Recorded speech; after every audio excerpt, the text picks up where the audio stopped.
Yo, what it is. I'm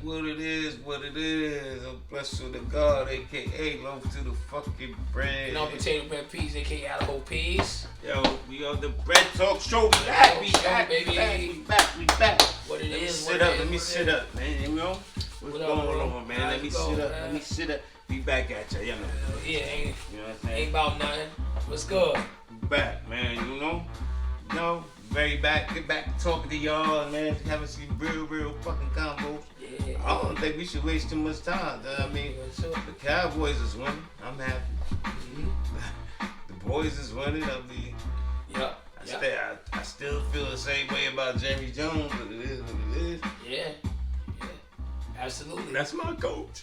Nah, That's my quarterback. Dak, I don't fuck with Dak either. Dak gotta But keep that's that. my quarterback. Yeah. That's my quarterback. Nah, fuck it. Now on a sad, crazy note though, man. Oh, but first and foremost, man, I gotta extend my time, man, to say, you know, brother Al, my brother-in-law, father-in-law, man, get better, man, get well soon, man. You know what I'm saying? Shout out, brother Al. You know what I'm saying? He hanging Speedy in there, recovery, man. I feel better, brother. You know what I'm saying? And Potato Love and sister hanging there. Y'all be good and stay strong, man. Prayers is out there, man, for you. But anyway, I was sitting in the week, man, and I had this guy named Sundance Oliver. Sundance Kid, right? Sundance Oliver. So I'm getting a little alarmed nowadays in this world we live in, man. You know, the guy went on a little killing spree, shooting up shit. He went to Harlem, Manhattan, shot up some shit, jumped into James, came to Brooklyn and Ocean Hill, shot up some shit by the projects, got back into James, went back up to Manhattan, shot up some shit, and then turned himself in the next day. I don't understand the motives. I don't be understanding the mindset. I don't understand where this world is coming to with the gun violence and the killing and the murdering your own. 9 times out of 10, it might have been personal. Maybe it wasn't. But I'm just saying, where are we going with this right now, man? Or was it you shot and killed a 17-year-old girl? Like, is it that serious? You ain't going at no grown men or no goons. What's really good? I don't know, man. I just felt the need to mention something about it because it was something that went on this week that was very alarming. That's the guy that shot the 3 people, right? Yeah. And he killed his friend. He shot his friend girlfriend. I think he was the some friend with the shit like boyfriend. that. Yeah. Then he shot the 90-something-year-old man in a wheelchair by accident or some shit. I don't know, man. I'll tell you what, though, man. To turn himself in, make me believe he got some mental issues. We got a lot of people walking around with mental issues. Mental health is real, man. Nah. Don't ignore it. Don't ignore the signs if you see it or if you're going through it. You know what I'm saying? Do something about it. Don't sit there and be like, oh no, I'll be alright. No, I just had a bad day. Nothing wrong with being gone. That dude But if had you're mentally ill, chill. That dude had a bad day and wound up shooting 3 people with a bad day. So You never know what people going through though. like I said, man, everybody got their mountain. You know what I'm saying? But it is what it is. Fuck it. This is just the elephant in the fucking room. Hey, it is what it is. Deion Sanders. Deion Sanders. Okay, I told you about it. I was on the fence with him. God, you know. Then I heard brother Dr. Umar on the show on the radio, and I understand his little points too, but I don't know. Is it expectations? I think we had expectations maybe, and Deion didn't live up to the expectations we put on him because he didn't ask for them.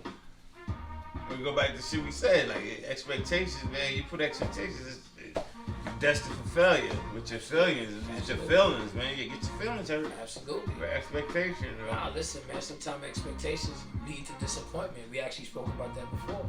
Absolutely. You know, in reference to expectation. But I think Deion's message and the angle where he's heading is trying to get the African Americans an opportunity to flourish and do good things in the sports world, which we try to not get too involved with things that's not reality, but it is reality. What I mean by that is this: we get blinded by always turning back to that color, hue. You know what I'm saying? Black, white, Asian, Jew, cultures and creeds and shit like that. But the bottom line is, if it's a duck, it's a duck. You know what I'm saying? It's not a lot of NFL African American head coaches in the NFL.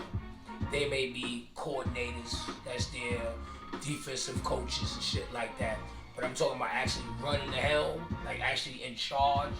About 3 of them? Maybe. I think it might be 3. It may be 3. I mean, you gotta include Spanish. Tampa Bay. Tampa Bay, right? Yes. What's the name from the Commanders? He's Spanish. Yes, he's Spanish. Yes. Tom is from Tampa, right? Yeah. Thomas is Steelers. Yes, Tom. He's been a long tenure too. Long tenure. Been there a while. Okay, might just be them 3. Right. Yeah. Okay. And I mean, the reason why I'm touching on that is because, like I said, I heard a press conference from Dion, and he said a few things that was very, very, very on point, because it's true. Everybody have an aim, and whatever they aim, however way they aim is to inspire other people to buy in. Some people got their own strategy, and unfortunately you have to go back to where you came from and your culture. So we end up saying black, African American, and you got to, but he come from he's coaching at a black college, HBCU. So you go to Jacksonville. He gave him half his salary to build the school up. He took half his salary and put it back into the school, put a new field, and you know what I'm saying. But with the alumni and donations and sponsors, he made people look at that school that never looked at it. Right. You know what I'm saying? Right. So he opened the door and got people involved with, like, the alumni sending money and sponsors sending money. So that's always the plus. But was it enough? You know what I'm saying? Like, is it ever enough? But is the program is the program safe? Is the HBCU safe? Remember, they was about to tank because they wasn't getting no money to fund it. Like, you go to these schools and then you don't get looked at. Right. It's just what it is. And we can't say it's not color. Like, you don't see too many. You know what I mean? You can call your 2 fingers if you see a white guy playing for HBCU. So, what I'm saying is, with him being there, he either get big colleges, an opportunity to look at them, or maybe the NFL might start looking at them like, yo, let's go to these smaller HBCU schools and see if we can get some talent. There is talent. You know what I'm saying? But it could be a good effect, or it could be a bad effect, because then they might say, well, Deion didn't want to stay there. You know what I'm saying? Like, we don't know what. I mean, he left the school with a winning record, though. Right. He did. He put numbers in. Right. But I just think, babe, you damn you do, you damn you don't, man. He got dreams and shit he want to do too. Right. So, Right. I look at it like that too. Like, do I say no to my dreams because I want you to be happy? Fuck that. What about my dreams? Right. I think sky's the limit is good for anybody that has dreams and aspirations of being somebody influential in any type of field you in, whether if it's sports, whether if it's politics, whether if it's livelihood, or whether if it's in life in general. You know what I'm saying? Some people touch you in other ways, more so in sports. I feel like being a guy that actually plays sports to a degree, and being a very big fan of sports, and seeing camaraderie, teammates, and watching people come together and conquer something, like to win a championship, which everybody's goal in a sport to win either World Cup if you play soccer. Good. Or the U.S. Open if you play tennis, you want to win the Wimbledon and all that. So my point I'm trying to make is that the angle which involves Deion, in my mind, is he's trying to change the culture in sports, the narrative of there's a lot of African American coaches that have a lot of knowledge of the game that don't get looked upon. You know what I'm saying? And a lot of times that's because of a lot of those schools, like he coached, what was that, Jackson State or whatever that was. That's what school. Right. And then the high school, I think he did for. Right, and those schools those are the dark horse schools where you don't really see on TV a lot. You know what I'm saying? They used to do the thing in New York, the Grambling games. Yeah. You know what I'm saying? And people would be more in the parking lot, tailgating more than watching the game, because the game really, it was just the whole atmosphere. But you know what I'm saying? So a lot of those, they had a lot of good players that played for those schools that didn't get a real good look. I want to spin a narrative, though. Go ahead. I'll spin a narrative. And this is in favor for Deion. I'm in favor. That's what I'm saying. I was trying to find both ways and understand. And I understand both gripes. I understand his point of view, and I understand other people's point of view. All right, just flip it real quick. The school, Jackson, was a decent school. Same issues, decent school, whatever. You know, they need shit, whatever. And they got a quarterback in high school, number 1 in the country in high school.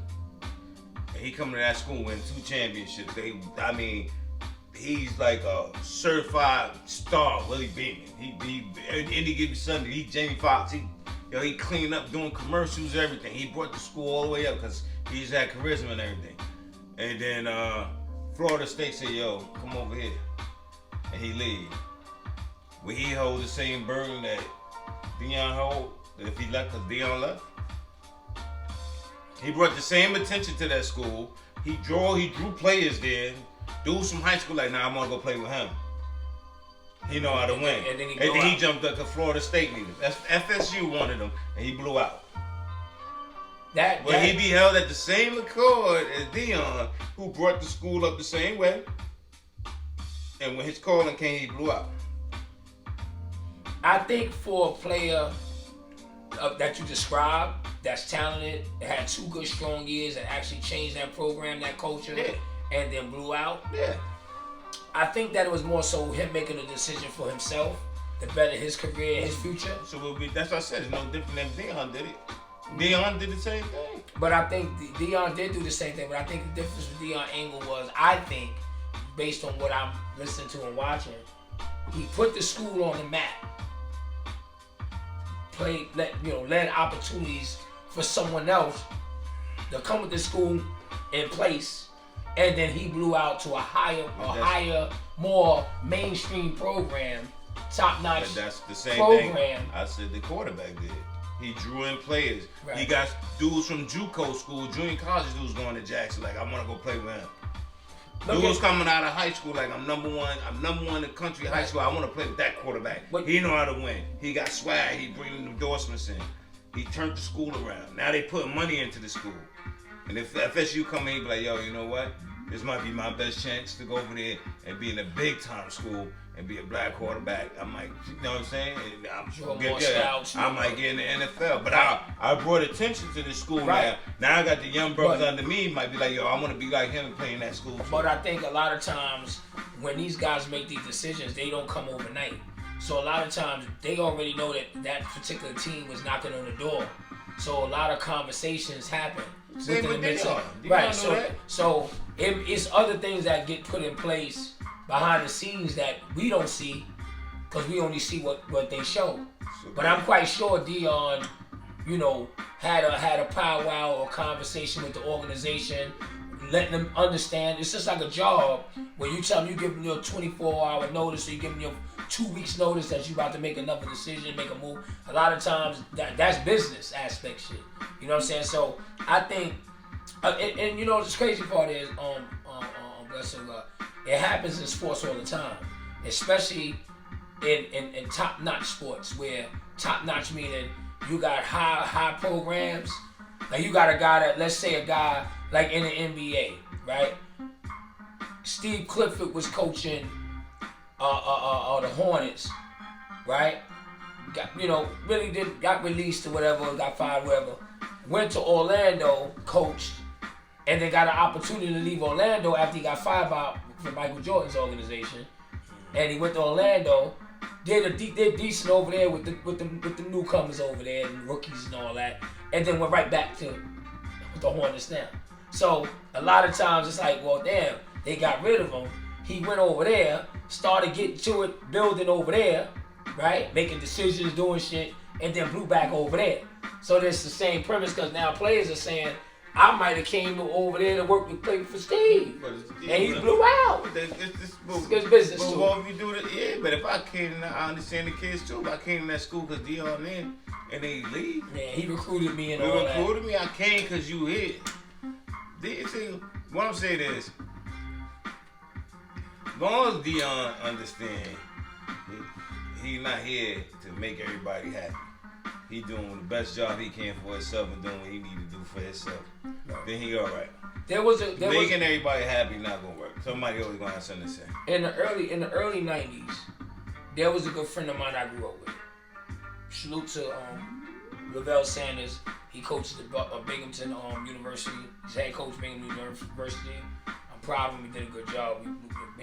Big bro. Salute to you. He had a situation where he was recruited out of AAU. Went to Jamaica High School.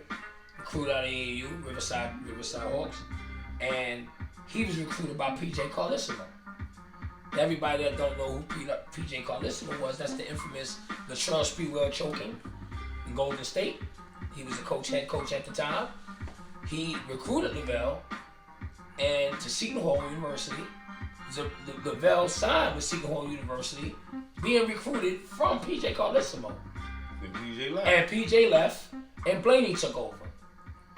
Now, he was set up now, meaning he was PJ's recruit. He was the recruit from PJ, but he was set up from, you know what I'm saying? Right. Through the recruitment, he was set up, meaning the coach knew PJ wasn't changing the system though. Right? Well, no, right. He was a household name in Seton Hall. No, what I'm saying, Dion came and custom design, like interior and decorated the school, like he renovated and redesigned the school, so from scratch. He changed the culture was there, but he just embraced it. Right. Like he brought sunlight into a gray building. So, did he leave them strong enough to continue? Well, we won't know. We won't know. But do he feel he left them strong enough to move on? I would believe he did think he did that. I mean, I wouldn't think that. I think Dion's energy, his passion, and his desire is to change the culture when it comes down to like roads and being a coach and making it to the top. I think he's being a guy that. Wouldn't it have been more significant if he'd have made it to the NFL as a coach from an HBCU school? You know how crazy that would have been. I think he's still gonna get the same respect though. Wow, that would have been getting recruited from one of those colleges straight to the NFL. He'd have been the first one to do it. I don't know about the first one because it might have been some dark horse coaches that coached. I don't know nobody. I mean, I'm gonna be honest. I mean, I don't want to say the wrong thing. I don't want to do the wrong thing. Nah, I'm just saying. Might have been, but I don't think nobody came from one of them schools, the HBCU, as a head coach. That's been amazing to do that, and to come from there, they get so. You still gotta take the same road. He built the school up, but he still show you still gotta go through them to get to there. Right, but he could have. But some people might be saying like, "Yo, you didn't change the narrative. You still show start here with us and then go to there." But he actually went to a program that's not the Buffaloes. The Colorado Buffaloes ain't really been relevant for a while. So he has an opportunity. Not only did he did that there, he has an opportunity to do that there, and not only that, get his sons over there to put him on a big stage and and you know what I'm saying? Put him on the big stage. So But- he's still opening up doors. But he not making the HBCU a big stage. He kind of left his mark. But you're not saying that's a big stage. So then, if he left his mark, then he can leave his sons there. They should be alright. No.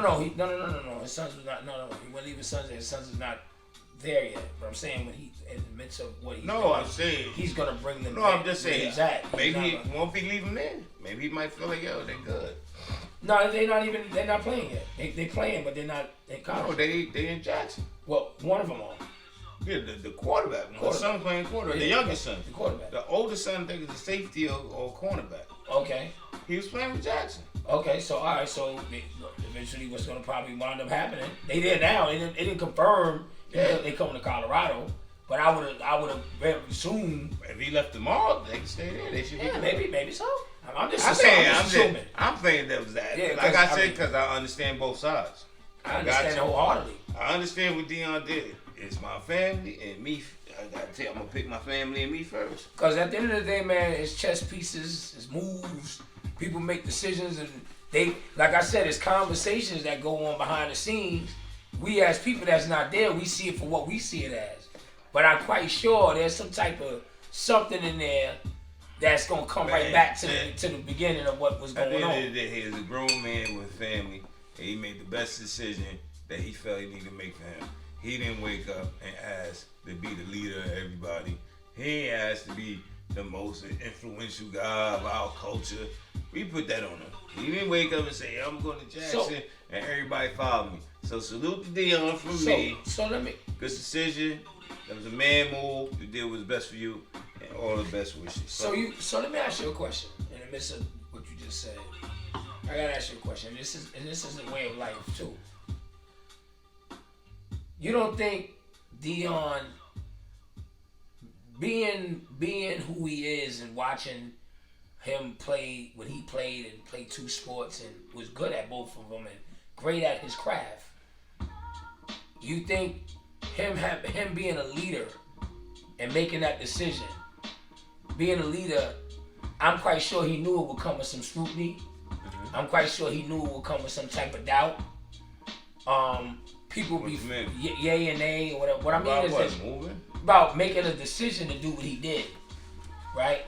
So when you make decisions, and like if he was indecisive and didn't want to make a decision, there would be people saying, Dion had a job, opportunity to coach over there. He crazy. He turned that down to stay over there. That's not indecisive.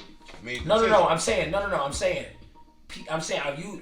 If he came on TV and said, I don't know what to do yet, and kept stalling. Right. Yeah, right. But what I'm saying he wasn't indecisive. He wasn't worried about what they was gonna say, this and that. If you looked at that press conference that actually I had sent you whatever, and I was talking about the humor that he had behind it. It was a message in the midst of the humor. You know what I'm saying? He like this. At the end of the day, I'm making a decision to do something to catapult the culture, basically. To put my foot forward and open up doors. You know what I'm saying? Fuck that. I don't care about this, that. I'm here to do. I'm opening up a door for people to take the same approach for whatever goals and dreams you have. Take the bull by the horn, basically, and you get to it. You know what I'm saying? Don't worry about this and that. So this goes back to my point I was asking you before I broke that down to my point, is not everybody can do that. Because it will always be doubt. It will always be what other people say, how they looked upon. They might look at him as a traitor. You can't make. They might look at him like, yo, you left us for dead. You won't make the decision if you're always worried about everybody else's opinion. You gotta make decisions. Yeah, but you know what I'm saying? You just can't. Decisions, my friend. You know, right. Decisions. You can't be. You know, sometimes you get caught up worrying about decisions, my friend. Who you gonna hurt. A lot of decisions come with pain. I tell people I know all the time, make decisions. Everybody, people are people. Yeah. You got people that you make decisions. You understand, decisions hurt people. You gotta be a different breed to make a decision. Do you think decision making is the makeup of a leader? Decision maker? Yeah.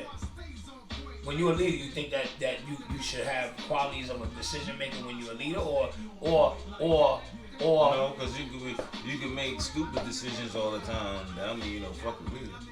You made a decision, it's just always wrong. So let me ask you a question. Let me ask you a question. It's how you stand behind your decision. I give you a package, right? And you can use your imagination, whatever package you want to think it is, whatever you want to say. Just use the word package. And I say, yo, Bledsoe here. This package right here. We need to get this done right here. Blah blah blah blah blah. This the goal, end goal. Blah blah blah blah blah. That's your package. You make your move and you blow out and do what you got to do. I'll tell you when everything is over. We'll talk later, right? So I expect, right, you to take that package, and you're gonna do what you gotta do with that package to a successful degree. Now, you might have bumps in the road in the midst of taking care of that package. You might have shortcomings with it. You might have Well, what we do with the package though? What you ask me? Like? Deliver it. Get it in good hands. Okay. And you got a couple of obstacles in the way though. How will you make that shit happen? I'm going by myself. Well, no, I gave it to you. So you got to do what you got to do. Right. It's on you. If I'm going by myself or not.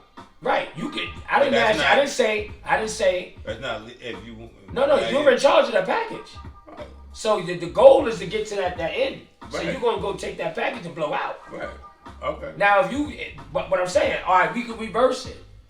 You say, Potato, I need you to take, if you could you take care of this for me, man? Here. Get back to me next week, but I need you to take care of this if possible. Yeah. No doubt.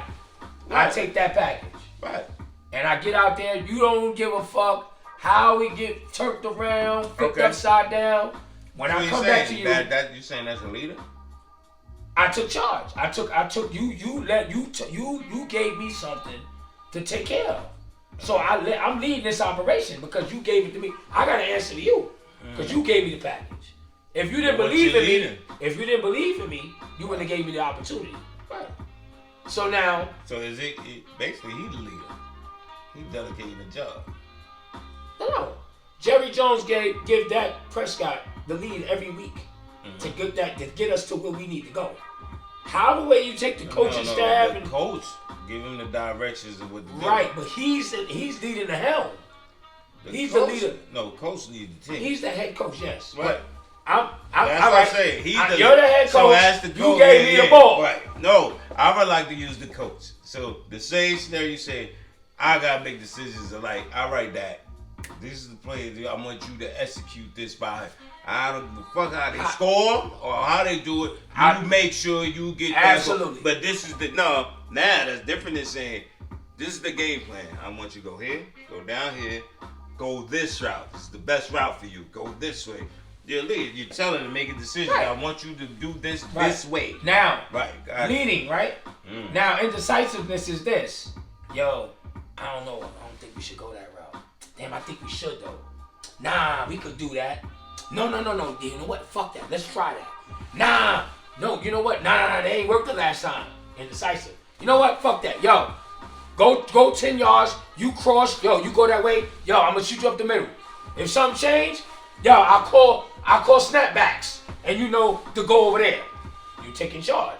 The head coach gave him a job. He looks on his wrist. He runs the play. He listens to the ear. Yo, you know what? The defense is switching. All right. Shot back. All right, they know where to go, right? They following his lead. What happens when that person don't execute? Dak did it again.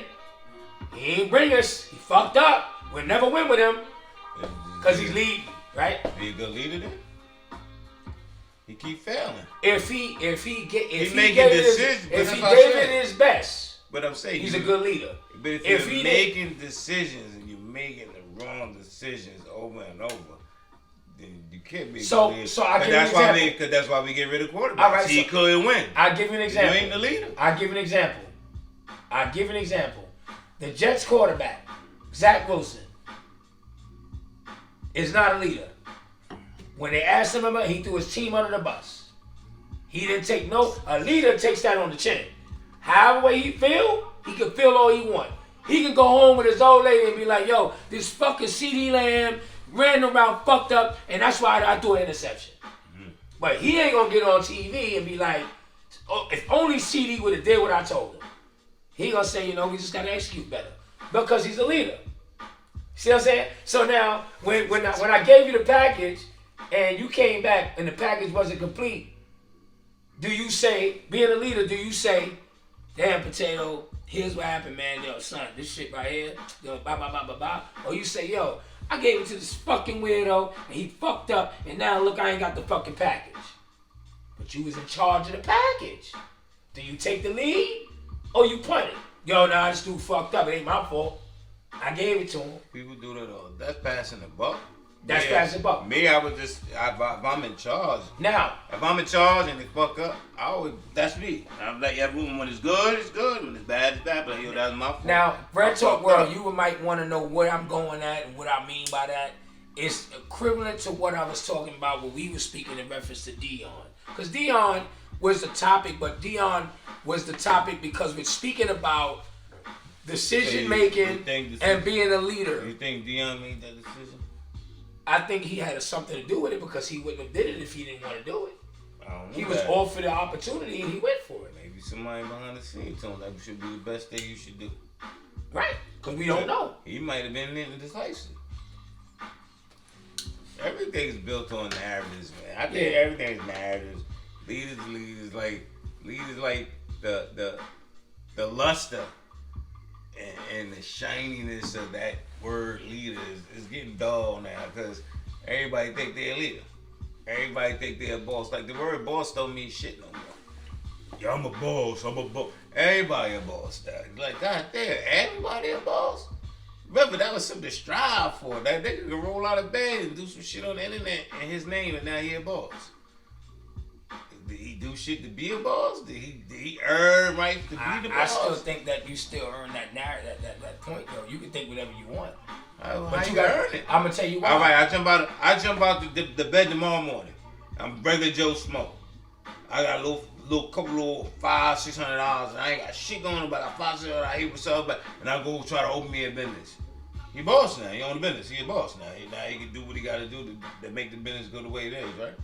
He ain't do shit to learn how to be a boss. He wasn't a chief. He wasn't an Indian before he became the chief. Oh, if you put it that way, yeah. You was a chief. Right now you're a chief. You're a boss. But chief, bosses. But we knew we was Indians. Yeah. Dudes don't do that no more. No. Everybody just say they're a fucking chief. Right, Everybody just say they're a boss. Nah, you got a couple dollars. Yo, I'm a boss. I get money. I got my own shit. Like I said, this shit is just like Cracker Jack. But you see, the thing is too though, bro. A lot of people really nowadays in this world we live in, man. People don't want to earn nothing. Okay. They want. They don't want to earn nothing. I just said that. That's the truth. Everybody wants to say they're boss. So how's the word boss? It's diminished. It's diminished. It's just, there's no luster to it no more. That shit is tarnished. It was times when if you got a certain accolade in your life, you was treated a certain way. Now you get a certain accolade, bro, that shit is average. Cause a dude can be half of you and have the same accolade and you looked upon as ain't about nothing. Cause I got the same accolade. This shit don't mean nothing. It don't mean nothing. And life right now in this world, we gotta start understanding and understanding bullshit got to go out the window. I go with relationships and family and friends and work. Bullshit got to go out the window. Cause like I'm saying, I see something on the internet and it was an actual fact and it made a whole lot of sense. We don't have as much time in this world like we think we do. That's another reason why I commend Dion. He ain't got that much time left in this world. I'm not saying that he gonna die. Understand? I'm gonna show you where I'm coming from. Right. The average lifespan for a male in America, right, in the U.S., America, I'll be that. It's about 70, 75 years old, right? So you figure half of 70, 35. We really middle age at 35, 40 years old in that era. Everybody don't make it to 80 years old, bro. Everybody don't make it to 85, bro. This just the luck of the draw. Like the cars you get. 35 is damn near the middle of your life. You middle age at 30, 35 years old. So nobody walks around hitting 90s and 100s no more. You might get a couple that slip through the cracks. But in our lifestyle, what we doing and how we living now, 35 is middle age. So fuck it. Goddamn right, Dion. We like, listen, man. If the numbers be the numbers, man, you fuck what everybody say. You made a decision. You did the best job you could. And you're going on to your new venture to kick more doors down and open up doors. And dudes with blind eyes will be like, oh, he should do more. He should have stayed there. All right. Everybody can Monday morning quarterback. Every opinions are like assholes, man. Everybody got one. But we don't have that much time in this fucking world. And then it's on this earth and in this fucking world. Like, bro, like, time is ticking. And time is moving like this. Listen, man, we don't have that much fucking time. So I ain't got time for the bullshit. If you ain't thinking or trying to do the same things I'm trying to do, we ain't got nothing to talk about. Listen, I tell you what, you summed it up in a way where there ain't nothing else to say with that, because you know what? You're absolutely fucking right. No, and that's well put. And that goes back to the point of saying life is too short. As fast as you think it goes, as slow as you think it goes, it really goes fast.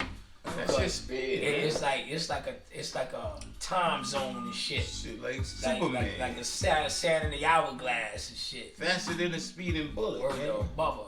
And I'll tell you right now, I'm tell y'all right now, Brento World, y'all better pay attention on what's going on in the world we in. If you don't get a handle on certain things that's gonna catapult you to the next level, you're gonna be lost in the fucking sauce. Because it's already designed for people to fail. That's why so many different things we got to deal with now. COVID, variants, and we got to deal with all these different things that's going on in the world with people's attitudes and theories and thought processes. It's speeding up the fuck shit. Yeah, and it's the truth. You know why? Because motherfuckers is waking up. Slowly but surely, people waking up to understand this shit, man. Like, they understand, like, nah, this ain't right. This don't make no sense. The more people's waking up and saying, this don't make sense, this don't add up, that shit weird as fuck. Like, what's going on? Like, they say, something else coming. We beat COVID, this coming. All right, now it's what? RSVP? Nigga, like, we got RSVP shit there. What the fuck is shit called RS? Come on. Now they talking about put the mask back on. Yeah, listen, man. Like I said, I'm not even gonna touch it, but I will tell y'all this: when you make decisions, you make them to prosper. You don't make them to fail. I hate niggas. Hey, well, listen, man. I hate niggas. And I hate them. I don't hate black people. I hate the ignorant ones. The niggas hate them. Yeah, I agree. There's a lot of them out here. Because as much as we had dialogue on this show, and we talking about perspectives and opinions and how we just, the way we talk our shit every week. Why the fuck we couldn't just say, yo, Dion, that's what's up. Everybody, like, yo, Dion did it. I think he did it. No, not the niggas. Why we could just be like, yo, Dion did it. That's what I'm talking about. Yo, Dion, go to that school, turn up. People have their opinion. Dion should have stayed. No, he turned his back on us. He turned his back on what? Then you go coach. Oh, he could have did more as a man and with that popularity and entertainment. Like, nah, man, entertainers are not our heroes. Athletes are not. They're human beings also. Do not put them expectations and narratives on entertainers and fucking. Remember they should say I'm not your role model. Charles Barkley should say I'm not your role model. Yeah, I'm not your role model. Your parents should be role models, nigga. Starts at home. God damn it. I tell you what. It starts at home. Eminem said Eminem said you only get one shot. And Dion had an opportunity to make a move, and he made his move. He made a decision. Who knows? He sat in his crib with his old lady and was asking 1,000 questions to himself. Whatever. He got on that podium. He made a decision. He put that Colorado Buffaloes hat on, and made a decision. What Deion stayed, and 3 of his star athletes left. Talking about, yo, we going to a big school, and Deion got to start from scratch again. And Deion saying, damn, I should have left. If I knew y'all was gonna leave, I'd have left. Or maybe he would have persevered and be like, all right, blow out. I'm no, but I'm just saying, they left him for dead. He brought all the players up and they blew out. Right. Look at Mike Tomlin. They said Deion can't keep his players. Look at Mike Tomlin. He's a prime example. Even though his team is not doing the greatest, or when they've been a winning program, he plays with what he has. He coached a rapist. But that's it, that out loud? He coached the rapist. He got away with it. He coached the rapist. So he did what he had to do. But Vic went to jail for dropping the roof. Yeah. That's all I'm gonna say. He dropped the roof and went to jail. I heard that moment. Yeah. But we gonna get to the wrapping it up soon. Yeah, that's rap. And we gonna say what we gotta say, and I'm gonna get my jewel. Yeah, your jewel. I think I gave mine already. I'm gonna get mine. I'm gonna make mine quick. I'm gonna make mine quick. Sped and skip. I'm gonna tell y'all right now. Don't think because you speak things in fruition that it's always the truth. The only way it's gonna be the truth if it happens. Stay on point, y'all. What? Hold on. Yeah, repeat that one. Yeah, I hear more ears. Don't speak things in fruition. Only recognize the speech when it happens. So you speak it into fruition. That means it happened. You say don't speak it don't speak it into fruition if it never happened. You only congratulate the situation when if you speak it into fruition, it happened. Well, no. When you speak on something and you say, I'm going to be rich one day. Right?